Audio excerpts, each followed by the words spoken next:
ለሊት ቁጭ ብለን ስናለቅስ ምን እንደሚፈጠር ታውቃላችሁ? يهتز عرش الرحمن የአላህ ዓርሽ ይንቀጠቀጣል፣ ሰማያቶች ይከፈታሉ። አላህም መላእክቶቹን ይልክና ባሪያዬን አስቁት፣ እስኪ ፈገግ አስብሉት፣ አብሽር በሉት ይላል። መላእክቶችም ሞክረው ሳይሳካላቸው ሲቀር ይመለሱና ወደ አላህ ያ ረበና ጌታችን ሆይ ባሪያህ ተክዟል፣ ከፍቶታል፣ መሳቅ አልቻለም ይሉታል። አላህ ምን ያውቃለሁ ባሪያ እያለቀሰ እንደሆነ፣ ግን የሚያለቅሰው على شيء يحبه فأتعبه በሚወደው ነገር እኮ ፈትኜው ነው፣ አዘግይቼበት አስቀርቼበት እኮ ነው። ግን ይወቅ ምትክን እተከዋለሁ። ለأعوضنه جبرا يتكلم عنه أهل السماوات والأرضين ያ ምትክ ደግሞ የሰማያትና የምድር ነዋሪን የሚያነጋግር የሆነን ምትክ እተከዋለሁ።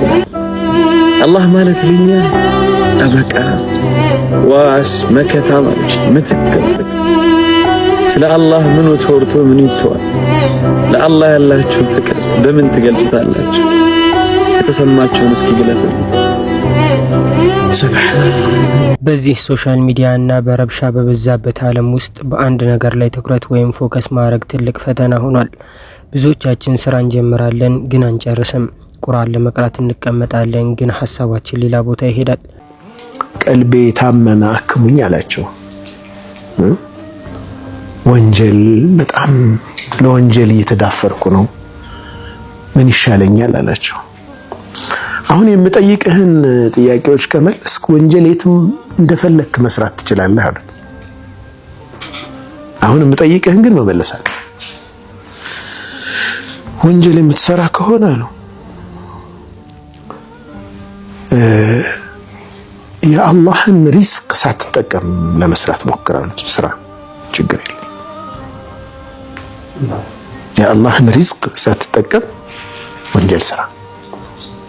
አሰበ ወለሁ ማ ፊ ሰማዋት ወማ ፊል አርድ በሰማይም በምድር ውስጥ ያለው ነገር ሁሉ የአላህ ነው።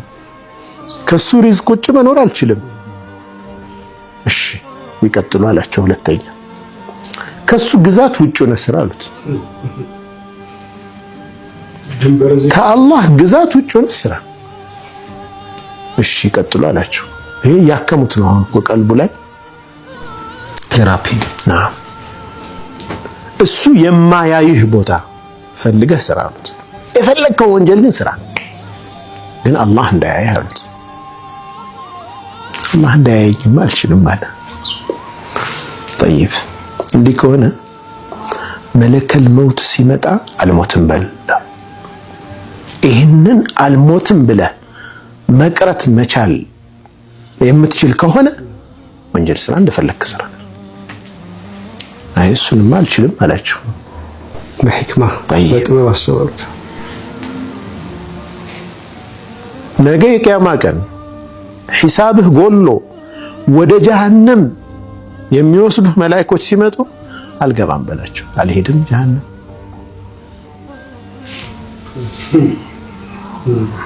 ማን ይህንን ማን መቃወም ይችላል? ያዘዛቸውን የሚፈጽሙ በፍጹም አላህን የማያምፁ የሆኑ መላእክቶች ነው ያሉት።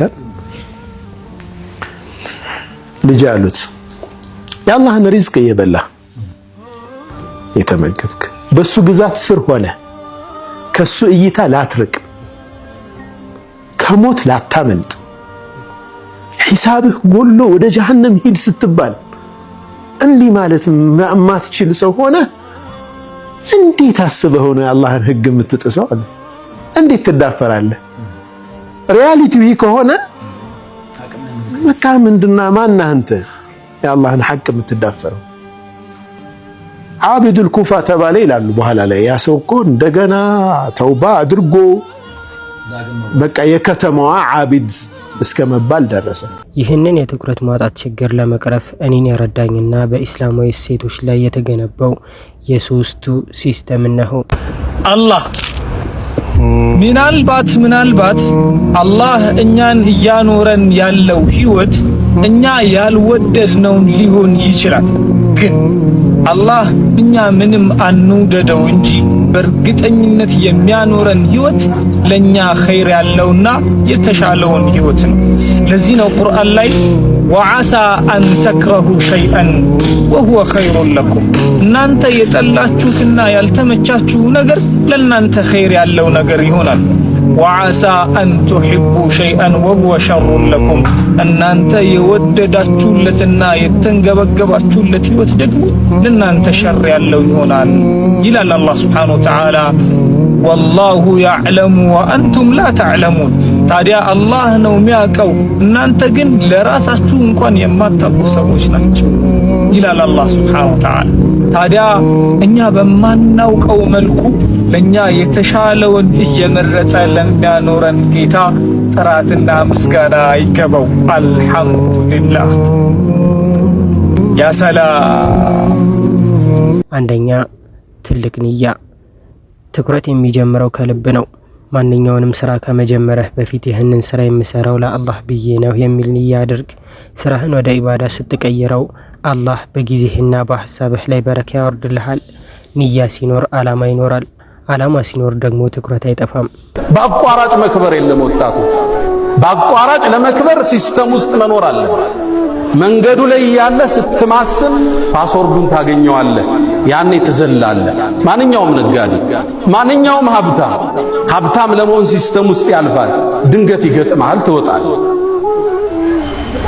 ድንገት ግን ያለ ስራ ትልቅ ብር ብታገኝ ውጤታማ አይደለም ልብ በሉ አሜሪካ ውስጥ ሎተሪ ከደረሳቸው አብዛኛው ሰዎች ውስጥ አብዛኞቹ ያን ብር በአመት አጣውታል ስራ የላቸው እቅድ የላቸው የዘረጉት ሲስተም የለም የሆነ ሚሊዮን ብር መጣ ምን ያድርጉት መኪና ስትገዛ ስትቀይረው ቤት ስትገዛ ስትቀይረው ብሩ የለም ሲስተም ውስጥ ካለ የሥራው መስመር ላይ ካለ ያን ብር እዛ ውስጥ ነው የምትከተው ቡስት ያደርጋል ይሰፋል ዝም ብሎ መክበር የለም ወጣቶች እንዳታልሙ ስራ አድካሚ ነው 10 ሞክረህ አንድ ነው ይሳካል 10 ፕሮጀክት ሞክረህ አንዱ ይሳካል እንዲህ ነው የንግዱ ዓለም የሚኖር አንዱ ሲወድቅባ አንዱ ስታክ ሲያደርግ አንዱ ስትነሳ አንደኛው ላይ አላህ ይረዝቃል ስራ መልፋት በላብ ማደር ወጣቱን ልናስተውሰው ግድ ይለናል በእስልምና ታሪክ የኛ ተምሳሌቶቻችን የነብዩ አለይሂ ሰላቱ ወሰላም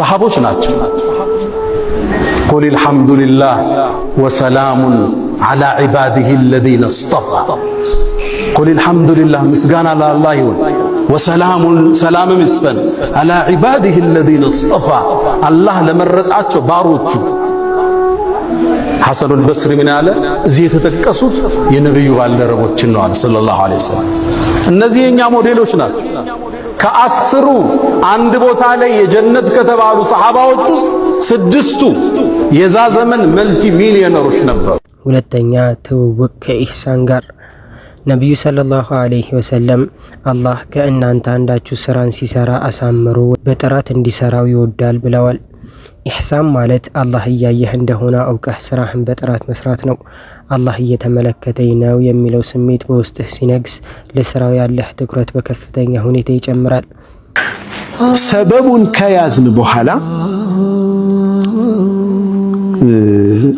በአላህ ተድቢር ያን ሰበብ ተከትሎ በሚመጣው ውጤት ላይ ያለ መተማመን ማለት እኔ ሰበቡን ይዣለሁ ስለሚመጣው ውጤት ግን እኔ የፈለኩት አይነት ይሁን እኔ ካልኩት ተቃራኒ ይሁን ማንኛውም ነገር ያው በፍጹም ደስታዬን መቀበል ማለት ነው ውጤቱ ላይ እርግጠኛ ነኝ አላህ የመረጠው ነገር ለኔ መልካም ሶስተኛ ከረብሻዎች መራቅ ትኩረት ለማድረግ አይሆንም ማለት መልመድ አለብህ ለኔ ይሰራልኝ ትልቁ ሲስተም ስራ ሲጀምር ስልኬን አርቆ መቅበር ነው አንደኛ የስልክ ኖቲፊኬሽን አጥፋ የሰው ልጅ አእምሮ በአንድ ጊዜ ሁለት ነገር ላይ ማተኮር አይችልም ሁለተኛ አካባቢህን አጽዳ የተዝረከረከ ቦታ ትኩረት ይበታተናል ሶስተኛ በዱዓ ታገዝ ረቢ ዚድኒ ዒልመን ጌታዬ ሆይ ዕውቀትን ጨምርልኝ በማለት አእምሮህ እንዲሰበሰብ አላህን ለምነው አንድ የገጠር ሰው ከአባ ፊት ለፊት ቆሞ እጁን ከፍ አደረገና እንደዚህ ብሎ ዱዓ አደረገ። ጌታዬ ሆይ ወንጀልን እያዘወተርኩ ምህረትህን መጠየቄ ድርቅና ነው። የእዝነትህን ስፋት እያወቅኩ ደግሞ ምህረትህን አለመጠየቄ ስንፍና ነው። ኢላሂ አንተ ዘንድ በርካታ ጉዳዮች እያሉኝ ካንተ ጋር በወንጀል መጣላቴ፣ አንተ ደግሞ ከኔ ፍጹም የተብቃቃ ሆነ በእንክብካቤ ወደኔ መቅረብህ አሳፍሮኛል። ያ ረህማን አንተ ቃል ኪዳን ገብተህ የምትሞላ እዝተህ ደግሞ ይቅር የምትል ጌታዬ ሆይ ትልቁን ወንጀሌን በሰፊው እዝነት ተሸፍንልኝ ሲል አላህን ተማጸነው። እኔም አልኩ ጌታዬ ደካማዋ ባሪያ አውቄም ሳላውቅም በድብቅም በገሃድም ያጠፋሁትን ወንጀል በሙሉ ማረኝ። አንተ አዛኝ ነህና አዘንልኝ። እኔ ደካማዋና ወንጀለኛዋ ባሪያ ያንተን እዝነት፣ ያንተን ረህመት፣ ያንተን መግፊራ ትሻለች ልቤ። እዘንልኝ፣ ማረኝ ያ አላህ። አላህዬ እኔን ለኔው አትሆኝ፣ እዘንልኝ ያ ረብ። የተግባር ምክር ጊዜህን በሰላት ወቅት ከፋፍለው። ለምሳሌ ከዝሁር እስከ አስር ባለው ጊዜ ይህንን ስራ ብቻ ሰራለው ብለህ ወስን። በእነዚህ ሰዓታት ውስጥ ሌላ ምንም ነገር ጣልቃ እንዳይገባ ተጠንቀቅ። ስራህን ስትጨርስ ለራስህ ትንሽ ረፍት ስጥ። የዛሬው ታሪካችን እንዲህ ይጀምራል። በአንድ ወቅት ጫካ ውስጥ መውለጃዋ የቀረበች አንዲት ሚዳቆ የመውለጃ ሰዓቷ ደርሶ ትግል ላይ ሳለች ድንገት አካባቢዋን ስትቃኝ ከፊት ለፊቷ ወንዝ ከኋላዋ ቀስት ያነጣጠረባት አዳኝ ወደ ጎን ስትዞር የተራበን አንበሳ ሰብስቦባት ትመለከታለች። ይህም ሳይበቃት ጭማሪ ከፍተኛ ነጎድጓድና መብረቅ ያጀበው ዳመና መጥቶ ሰማዩን ያጨልመዋል። መብረቁም ኃይለኛ ስለነበር ደኑን ይመታውና ከፍተኛ ቃጠሎ ያስነሳባታል። እቺ ሚዳቆ ምን ታድርግ? ወደፊት ሩጣ እንዳታመልጥ ትልቅ ወንዝ ተደቀነ። ከኋላ ዳኙ ከጎኗ ደግሞ አንበሳው ወደ ጫካ ገብታ እንኳን እንዳትደበቅ ደኑ ከፍተኛ ቃጠሎ ላይ ነው። በዛ ላይ የውልደት ህመም ነፍስ ውጭ ነፍስ ግቢ ያስባላት ነው። ሚዳቋ በዚህ ውጥረት ውስጥ ሆና ትኩረቷን መፈጸም ወደምትችለው ነገር ላይ ብቻ በማድረግ ቀሪውን ለፈጣሪ በመተው በመወለድ ላይ ስላለው ልጇ ብቻ ማሰብ ጀመረች። ታዲያ በዚህ ሁኔታ ዳኙ ቀስቱን አነጣጥሮ ሊለቅ ባለበት ቅጽበት ድንገት የመብረቁ ብልጭታ አይኑ ላይ ብዥታ ፈጠረበትና ቀስቱ ተፈንጥሮ ወደ ተራበው አንበሳ ይሄድና አንበሳውን ይገለዋል። አጎብድዶ የነበረው ዳመናውን መዝነብ ይጀምርና የደኑን ቃጠሎ በቅጽበት አጠፋው። በጭንቀት ታጅባ የነበረችው ሚዳቆም በሰላም ተገላግላ ወደ ቀድሞ ህይወቷ ተመለሰች። አያችሁ፣ አንዳንዴ በህይወታችን ውስጥ በብዙ ፈተናዎችና ጭንቀቶች ልንከበብ እንችላለን። ያኔ እኛ ልንፈታው በምንችለው ነገር ላይ ብቻ እናትኩር። ቀሪውን ለመፍትሄዎች ሁሉ ባለቤት ለሆነው ፈጣሪያችን እንተወው። ሁሌም ቢሆን የመውጫ መፍትሄዎቻችን እኛ ጋር እንጂ ፈጣሪያችን ጋር ጠፍተው አያውቅም። አስታውሱ፣ ሁሌም ትላልቅ ወይም ከባድ ፈተናዎች አሉብን ብለን ለፈተናዎች እውቅና ከመስጠት ይልቅ የከባድ ፈተናዎች አለቃ የሆነው ጌታ አለን እያልን ጭንቀቶቻችንን ሁሉ እናቅላቸው። በስከ መጨረሻም ሁሌም ቢሆን በፈጠረን ጌታችን ተስፋ አትቁረጡ። ትኩረት ማጣት የሰይጣን መሳሪያ ነው። ሰይጣን ስራህን እንድታበላሽና ጊዜህን በከንቱ እንድታባክን ይፈልጋል። አንተ ግን በቢስሚላህ ጀምረህ በኢህሳን ሰርተህ ውጤቱ ለአላህ በመተው ትኩረትህን ጠብቅ። ዛሬውኑ ሞክረው፣ ለውጡን ታየዋለህ። ከአላህ ሲራቅ ውጩ ሰላም ሆኖ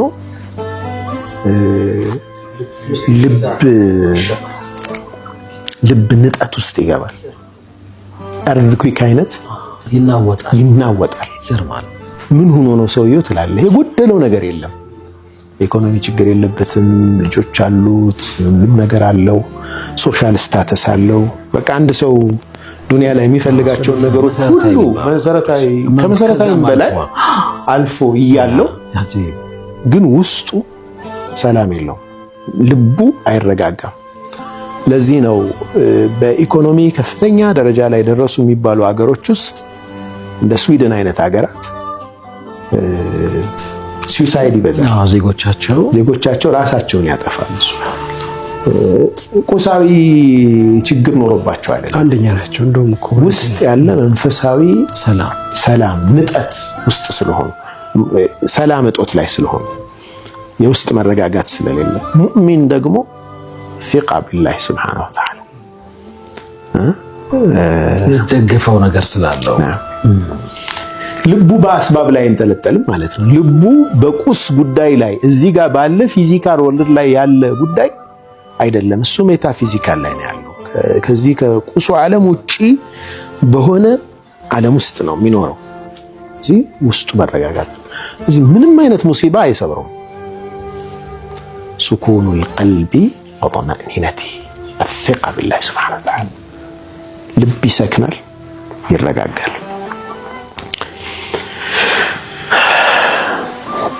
እዚህ ቻናላችን ላይ የምንለቃቸው ቪዲዮዎች ከተመቻችሁ የቴሌግራም ኮሚኒቲ አለን።